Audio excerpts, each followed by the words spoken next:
Donc bonsoir à tous et bienvenue pour ce live exceptionnel entre Philippe Cobert et des lycéens en option théâtre qui sont venus avec Benoît Coutelot, leur professeur, qui est hors champ. Donc nous avons ici Margot, Elisa, Louise, Valentine, Dylan, Gabrielle, Hélène, Livy, Clémence, Rachel, Anaïs, Oura, Ethan et Louis qui sont venus pour poser toutes leurs questions à Philippe Cobert. Allez-y. Qu'est-ce qui vous a poussé à quitter le Théâtre du Soleil et à travailler sur des spectacles seuls en scène? Oula. C'est une vaste question pour moi, qui a en tout cas eu des conséquences radicales sur toute ma vie. En fait, quand je suis rentré au Théâtre du Soleil, j'étais dans une compagnie qui s'appelait le Théâtre d'Essai d'Aix-en-Provence. Nous étions trois, moi, Maxime Lombard et Jean-Claude Bourbeau, et d'autres aussi, mais on a rencontré Ariane, on était tous les trois. Et on est rentré dans l'idée qu'on n'allait pas y rester. C'est-à-dire on est rentré dans l'idée d'apprendre à faire fonctionner une troupe de théâtre. Notre idée était d'apprendre comment ça marchait, parce qu'on ne s'en sortait pas très bien. Et donc j'ai toujours eu dans la tête, et mes copains aussi, je crois, l'idée qu'on était là pour quelques années, mais pas pour longtemps, comme souvent les acteurs du Soleil, il y en a qui sont 20 ans, qui durent. Donc déjà, je savais que moi, j'étais là pour apprendre, pour faire... Mon idée était, à l'époque, que je ferais montrer une compagnie de théâtre, après. Et puis, au bout de 2-3 ans, un jour, je me rappelle, je disais à Ariane, mais tu sais, quand je vais partir, et puis elle m'a dit, arrête maintenant de me dire que tu vas partir, je sais très bien que toi, Clémence, je ne veux plus le savoir, c'est comme dans une histoire d'amour, on n'a pas envie de savoir, que tu me dis, de toute façon, un jour on va se quitter, ben, on va faire comme si ça n'arrivera jamais. Et en effet, on était si bien au Théâtre du Soleil, et il faut le dire, si heureux, que l'idée de quitter nous avait quittés un peu, on ne pensait pas que... Voilà. Et puis après... c'est plusieurs raisons qui m'ont fait quitter le Théâtre du Soleil. Il y a des raisons immédiates, des raisons à plus long terme. L'idée toujours que j'avais de suivre mon propre chemin, alors je ne pensais jamais que ce serait ça, hein, mais mon propre chemin, c'était monter des pièces, monter plutôt des classiques, parce que j'avais monté Don Juan au Théâtre du Soleil, grâce à Ariane, d'ailleurs, qui m'avait permis d'utiliser la subvention du Théâtre du Soleil, qui est un spectacle qui avait beaucoup de succès après le film Molière. Et puis, mais j'avais envie d'écrire. Après le film Molière, justement, après les spectacles d'improvisation sur l'âge d'or et tout, on avait beaucoup, comment dirais-je, exploré la question de l'improvisation théâtrale, l'improvisation comique, l'écriture, les rapports entre l'écriture et l'improvisation, et j'avais assez envie de me lancer là-dedans, sans du tout imaginer que ce serait seul, je pense, toujours avec une compagnie. Et puis ensuite, il y a eu aussi des conflits avec Ariane, des conflits de personnes, d'ego, de tout. Enfin bref, toujours est-il que, assez brutalement, on ne s'y attendait pas tellement, j'ai décidé de partir. C'est pas moi à dire le premier, c'est Maxime Lombard le premier qui a décidé de partir, et je pense qu'il avait raison. Et moi après, et ça a été une rupture extrêmement douloureuse, extrêmement violente, vraiment, ça s'est très mal passé. Comme un divorce qui tourne mal, quoi, c'est-à-dire, moi j'espérais qu'Ariane me dirait, bah, écoute, vas-y, puis quand tu en auras marre, tu reviendras, enfin, je rêvais un peu. Et pas du tout, elle m'en a beaucoup voulu, elle avait raison de m'en vouloir beaucoup, parce qu'elle m'avait fait des cadeaux extraordinaires, elle m'avait offert le rôle de Molière, elle m'avait offert Don Juan, la production de Don Juan, etc. Et puis je partais, c'était très cruel, très violent. Mais moi, j'avais dans l'idée que si je voulais réaliser mon rêve, qui était d'écrire une comédie humaine, il fallait que je parte. Il fallait que je parte jeune, il ne fallait pas que j'attende plus que ça. Voilà, donc il y a eu cette rupture très douloureuse, je me suis aussi trompé parce que quand j'ai quitté mes parents, quand j'avais 17, 18, 19 ans, je me suis fâché avec eux parce que je voulais faire du théâtre et qu'ils voulaient que je fasse des études. Ça a été une délivrance pour moi. Quand j'ai quitté mes parents, j'ai eu parmi les plus beaux mois de mon existence. J'étais tout seul à Aix-en-Provence, avec mes copains, je marchais pieds nus dans les rues, c'était 69, 68, 69, c'était les belles années pour la jeunesse.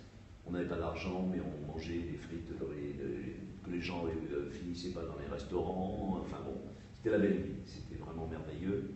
Et je me disais peut-être que quand je quitterai, ça fera la même chose, et pas du tout. 10 minutes après que je l'ai quitté, j'ai senti quelque chose de très lourd, et j'ai senti que ça allait être très grave, que c'était très grave dans ma vie, cette rupture-là. Ce que je ne savais pas encore qu'elle était porteuse de tout ça. Mais en tout cas, j'ai senti que c'était vraiment une chose grave. Et puis, comment vous dire ça en quelques mots. Et puis, ensuite, Molière, le film est sorti, on s'est revu avec Ariane, j'ai accompagné le film à sa sortie comme si c'était rien passé d'une certaine façon. J'ai ensuite accompagné le film, c'est là que j'ai rencontré Véronique Coquet, qui est aujourd'hui ma femme et qui s'occupait du film. On a fait 140 débats dans tous les lycées, alors les cinémas, les lycées, les maisons de jeunes, enfin, ça m'a permis de réfléchir, 140 débats sur ce film avec des gens de notre âge ou plus jeunes. Et ça m'a permis beaucoup de réfléchir sur ce que j'allais faire dans la vie, sur ce que j'allais expérimenter. Et j'étais seul. Donc, sans le savoir, j'ai expérimenté le fait de jouer tout seul. Voilà. Et 2 ans après avoir une expérience assez malheureuse dans une troupe en Belgique, où j'ai compris que je n'arriverais jamais à m'adapter au système théâtral normal, entre guillemets, je n'arriverais jamais à être comédien normal, je n'arriverais jamais à être metteur en scène normal, je ne saurais pas trouver de l'argent, je ne saurais pas fermer ma gueule quand il faut fermer sa gueule, machin. Je me suis dit, maintenant ça suffit, je vais écrire une comédie sur ma vie, parce que c'est ça que je veux faire, sur pourquoi j'ai j'aime le théâtre, pourquoi j'ai eu envie quand j'avais 7-8 ans de faire du théâtre. Et au début, je pensais l'écrire pour mes copains, justement, pour jouer ça à plusieurs. Et en fait, je n'y suis pas arrivé. J'écrivais des choses qui étaient insuffisantes, ça ressemblait un peu à Pagnol, un peu à Ionesco, un peu à Dubillard, aux auteurs que j'aimais, mais c'était pas très original. Souvent, comme quand on écrit du théâtre, c'était beaucoup du délayage, des considérations, il n'y a pas d'action, il n'y a pas de situation, il n'y a pas ce que j'aime dans le théâtre, l'action. Et c'est là où Clémence, avec qui je vivais à ce moment-là, encore, et pendant très longtemps, ma Clémence à moi, ni celle-là, ni celle-là, m'a dit, mais arrête d'essayer de te prendre pour Pagnol ou pour improvise, puisque ce qu'on a appris à faire avec Ariane, et j'ai commencé à improviser. Et là, une écriture est arrivée, celle qui sortait de mes improvisations. Et puis ensuite, il y a une deuxième étape très importante, c'est un garçon qui s'appelle Jean-Pierre Taillade, qui a été un des fondateurs du Soleil, avec qui j'étais très copain, et qui voyait que je bloquais dans l'improvisation. Il m'a dit, joue Ariane. Plutôt, il m'a dit, alors, monsieur Cobert, comment elle est cette Ariane Mouchkine? Montrez-la moi. Et j'ai commencé à faire bouger mes doigts comme ça. Et à jouer Ariane pendant le tournage de Molière. Et puis après, j'ai joué le preneur de son, puis après, j'ai joué l'ingénieur du son, puis le caméraman, et pap, pap, pap, pap, pap. Et là est sortie une scène entière, une scène du tournage de Molière.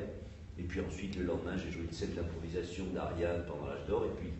Et puis de fil en aiguille, il y a plein d'improvisations qui sont arrivées et qui ont composé une sorte d'autobiographie dont je ne pensais pas du tout que je ne pense pas du tout que je l'ai montré. Je disais à Taillade, mais quand est-ce qu'on commence à écrire la pièce? Il me dit, mais t'es fou, là, tu l'as fait ta pièce. Je dis, attends, je ne vais pas jouer Ariane Mouchkine devant tout le monde, je ne vais pas jouer des gens connus, je vais me faire tuer. Il me dit, mais ça, sans doute, mais tant pis pour toi. Et puis un jour, je me suis rendu compte qu'en effet, ça allait être ça, mes pièces, j'allais vraiment jouer ma vie dans le Hôtel du Soleil, des choses comme ça. Et ça a été le début d'une très grande aventure, puisque j'y suis toujours, et qu'elle a commencé donc en 81, j'ai fait mon premier spectacle. Et oui, ici, il y a aussi une étape importante, c'est qu'un jour, Taillade était allé faire un film, et il y avait Clémence, et je dis, tiens, je vais te faire un truc, tu vas voir, je lui ai fait ma mère. Ma mère qui était morte pendant le tournage de Molière, qu'elle connaissait bien. Et là, il y a vraiment eu un phénomène incroyable, c'est pas que j'ai joué ma mère, c'est que je suis devenu ma mère. Je me suis totalement métamorphosé dans ma mère. J'y suis arrivé parce que je me suis mis pieds nus. Parce que ma mère, quand elle marchait pieds nus sur ses mains, elle relevait les pieds, elle avait froid aux pieds, alors elle relevait les orteils. Et en le faisant, j'ai vu ma mère. Je l'ai vue de la tête aux pieds et je suis devenu ma mère. Et Clémence était morte de rire, et elle m'a dit, mais les gens vont la prendre pour une folle et tout. Je suis une foudrage. Et quand j'ai retrouvé Taillade, je lui ai dit, tiens, je vais te faire un truc que j'avais fait avec Clémence cet été, et je lui ai fait ma mère. Il m'a dit, c'est la mienne. C'est formidable, c'est la mienne, c'est toutes les mères, quoi. Et donc j'ai improvisé sur ma mère, sur Ariane, et voilà. Et puis après, ça a été la danse du diable, et puis après la danse du diable, j'ai re-improvisé, parce que je voulais vraiment parler d'Ariane. J'ai fait le roman d'un acteur, tout ça m'a pris des années et des années. J'ai fait aussi des spectacles avec Aragon, à propos d'Aragon, d'André Suarez, des spectacles avec des textes qui n'étaient pas de moi.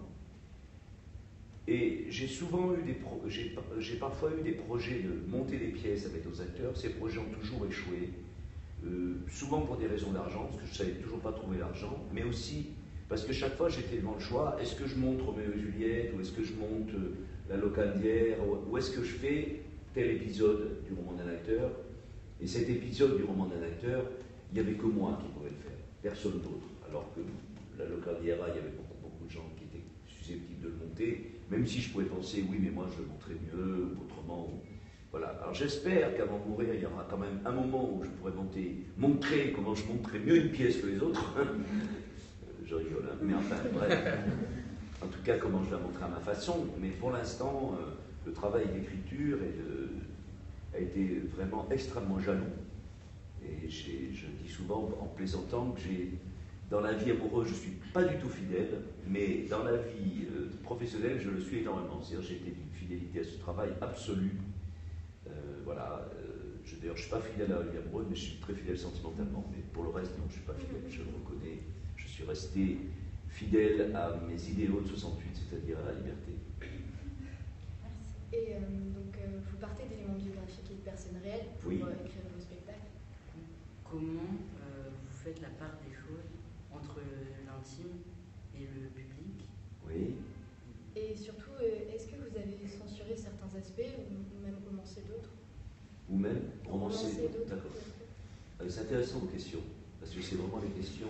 Oui, c'est les. Non, je dis pas ça pour me faire du mal, mais c'est les questions. C'est les questions que je me pose tout le temps. Je crois que j'ai vraiment le livret le plus intime, qui est tout simplement parce que jamais je pensais que j'allais montrer ces improvisations. Quand je les ai faites, pour moi, c'était pour me désangoisser. Parce que quand je vous raconte tout ça vite fait, mais à l'époque, c'est pas que j'étais angoissé, c'est que j'avais des croûtes sur la tête, je saignais du nez, je tombais dans les pommes, je dormais plus la nuit, j'étais au bord de la mort, quoi. Après avoir quitté Terre du Soleil, j'étais dans un état vraiment, je mangeais plus, enfin bref. Et quand j'ai commencé à trouver la piste des improvisations, c'est-à-dire la manière pour que ça soit drôle, que ça soit vivant, ça m'a fait tellement de bien psychologiquement, simplement pour dormir la nuit, quoi, que j'improvisais comme un fou, juste pour me sentir bien. Et comme je vous disais tout à l'heure, en disant, bon, puis quand ça ira vraiment bien, j'écrirai ma pièce. Mais jamais je pensais que j'allais montrer ce que je montre là, que j'allais montrer le corps naturiste, comment j'ai trompé Clémence la première fois, ou les mésaventures de Jean-Marie en Belgique. Jamais je pensais que j'allais montrer des choses aussi intimes. Et ce que je vous disais, quand je dis à Taillade, mais quand est-ce qu'on écrit la pièce, j'ai dit, je m'étais fou. Je vais jouer Paul Puot, le directeur du Festival d'Avignon, qui était très gentil mais très con. Je vais montrer comment il tire sur sa pipe et tout, je vais me faire tuer, enfin, je vais me faire griller dans le métier. Il me dit oui, je me dis je m'en fous. Voilà, ou Ariane, bien sûr, et d'ailleurs ça a été très compliqué avec Ariane, elle n'a pas tellement apprécié que je la mette sur la scène comme ça. Donc déjà, j'ai livré vraiment toute mon intimité, parce que je me suis piégé moi-même, inconsciemment, hein, c'est pas du tout calculé, mais je me suis mis à livrer des choses que je pensais que j'allais garder pour moi. De la même façon d'ailleurs que par exemple j'ai édité il y a quelques années un livre que j'ai appelé Les carnets d'un jeune homme, qui étaient des carnets intimes que j'ai écrits entre 26 ans, entre 26 et 30 ans, les années qui ont précédé cette écriture. Pareil, c'était des carnets que j'écrivais pour moi. Jamais je pensais que j'allais les montrer. Et 20 ans après, à la lumière de tous mes spectacles, j'ai décidé de les montrer parce que je pensais que c'était intéressant qu'on voit comment c'est venu, comment ce projet de comédie humaine est arrivé, comment il a fait son chemin dans ma tête, et puis aussi montrer ce que c'était que l'écriture, ce qu'il y avait dans la tête d'un jeune homme. Et il y avait dans ces carnets des choses extrêmement intimes, sexuelles, je ne vais pas vous faire un détail, mais enfin vraiment il y avait... Et j'ai livré ça. Alors on peut le critiquer, mais moi, en même temps, j'aime Proust, j'aime Céline, j'aime tous les auteurs qui disent la vérité. Et qui disent la vérité avec un style. Alors après, il faut trouver le style, c'est très important. Donc, après, alors, la part de... J'essaie de répondre à ta question. La part de... Alors, la censure, pratiquement pas. Il y a des choses, dans le roman, pas dans ce spectacle-là, mais il y a des choses qui m'est arrivé... de censurer, mais très peu. Comment je peux vous raconter ça sans livrer le truc, sans dire... Par exemple, il y a dans un des spectacles qui s'appelle Ariane ou l'âge d'or, qui raconte l'histoire de l'âge d'or et Ariane, il y a un personnage qui joue un monstre raciste, une ordure à Marseille, raciste, qui viole un petit arabe qui arrive d'Alger. Et alors, pour jouer ce personnage, je montre le processus. Parce que le personnage, dans la vie, Jean-Claude, il parle comme ça, il est au contraire assez précieux, assez peu. Et le personnage, il va... Et je racontais, et alors, je montrais comment... Je racontais comment... Et il a horreur de jouer ce personnage. Et ça, c'est vrai. Il avait horreur, mais en même temps, il se régalait parce que ça nous faisait rire. Mais ça lui faisait, il avait honte de montrer un aspect de lui aussi horrible.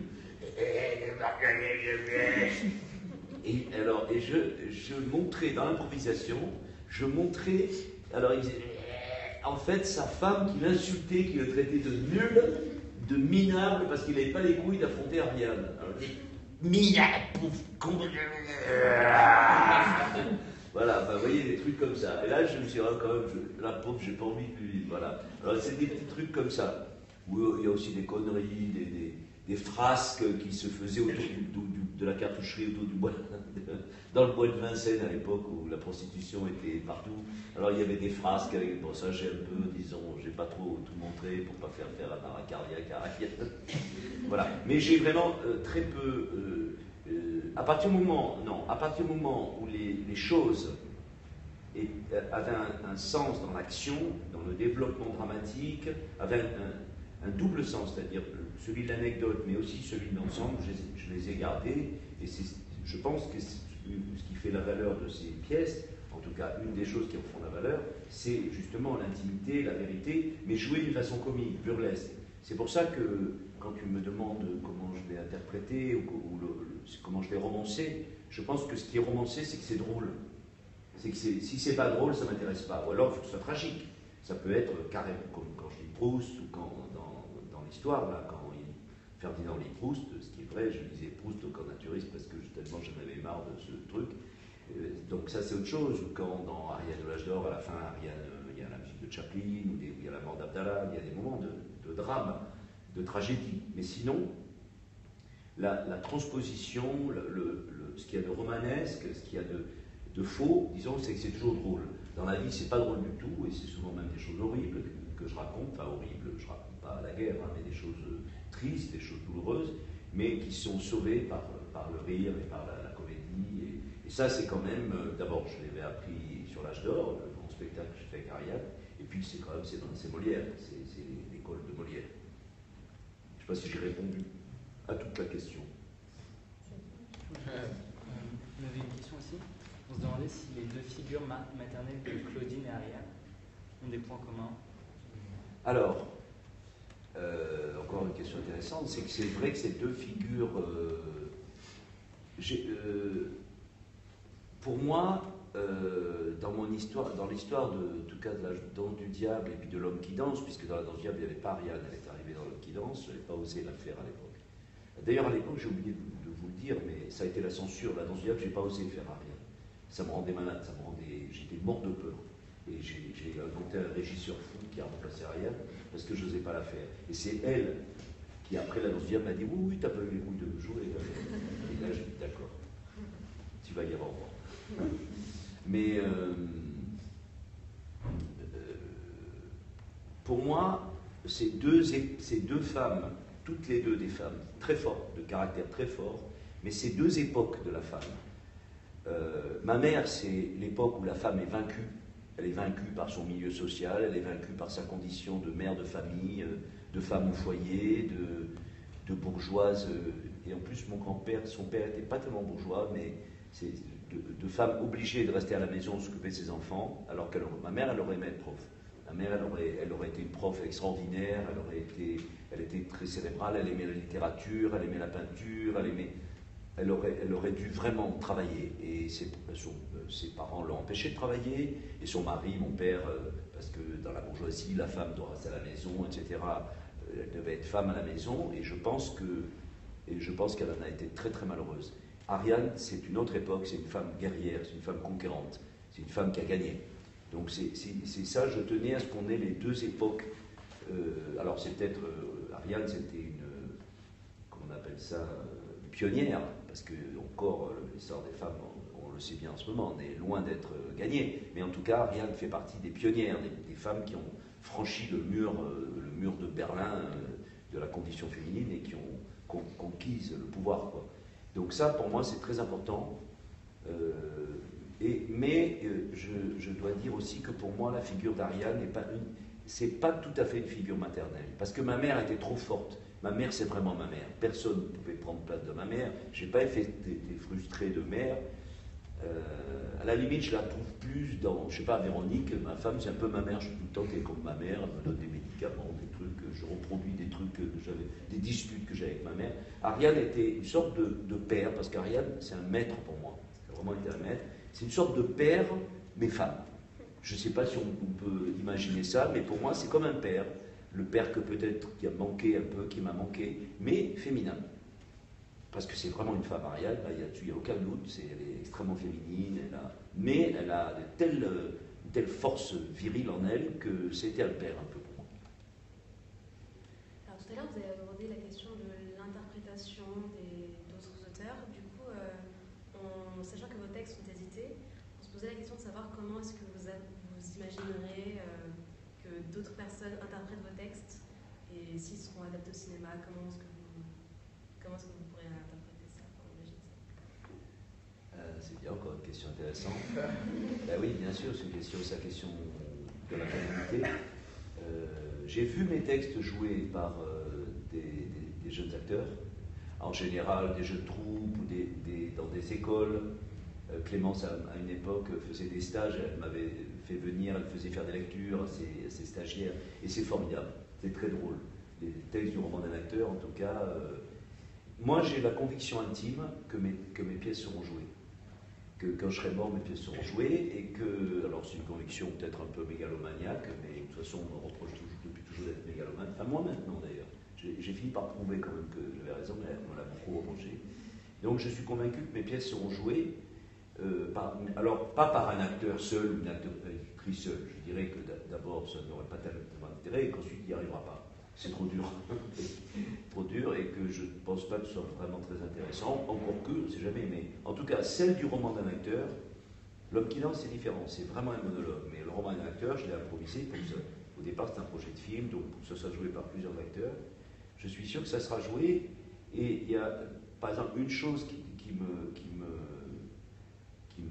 m'encourage à cette certitude, c'est qu'il y a des rôles de femmes extraordinaires dans les histoires. Ariane, Clémence, Micheline, et des rôles de femmes comiques.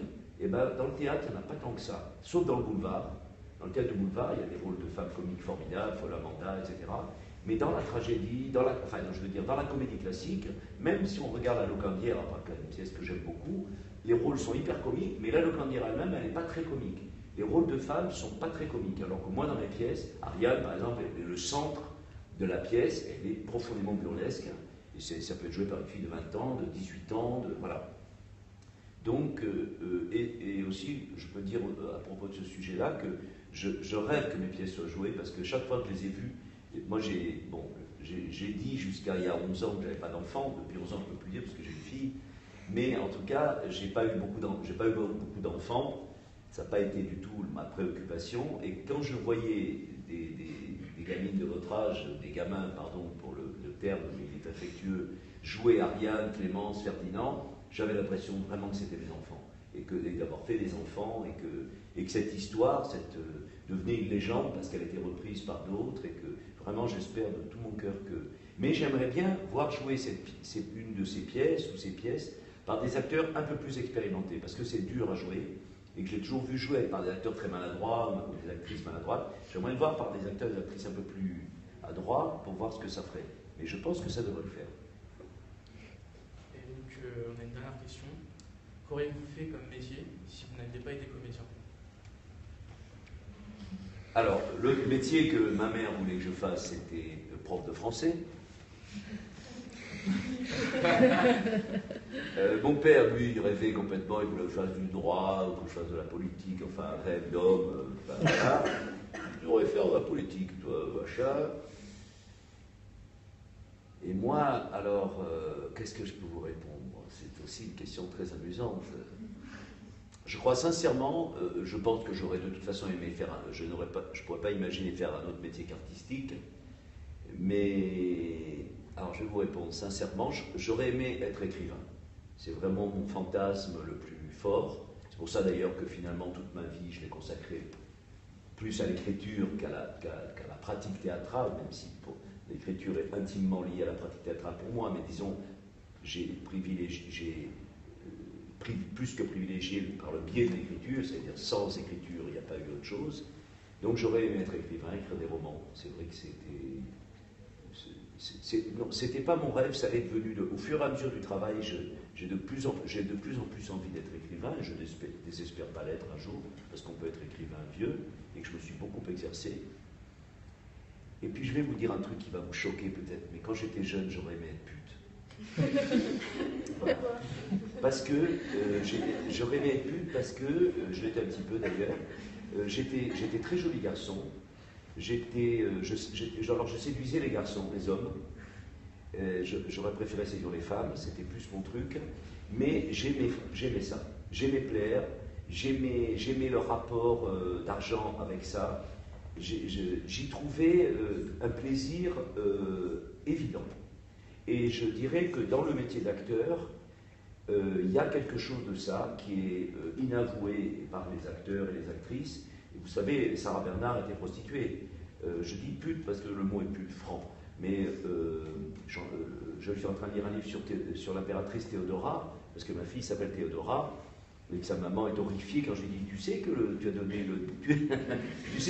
le nom à ta fille d'une actrice prostituée à Rome, mais qui, c'est un truc, a tenté d'abolir la prostitution à Rome, ce qui était quand même un exploit extraordinaire. Mais j'aimais ce rapport de séduction, j'aimais plaire, et j'aimais qu'on me file du fric pour ça. Voilà. Alors, je ne suis pas sûr que j'aurais aimé pratiquer ça très longtemps, mais c'est un métier dont j'ai rêvé. Okay. Merci beaucoup à tous. Bravo. Merci.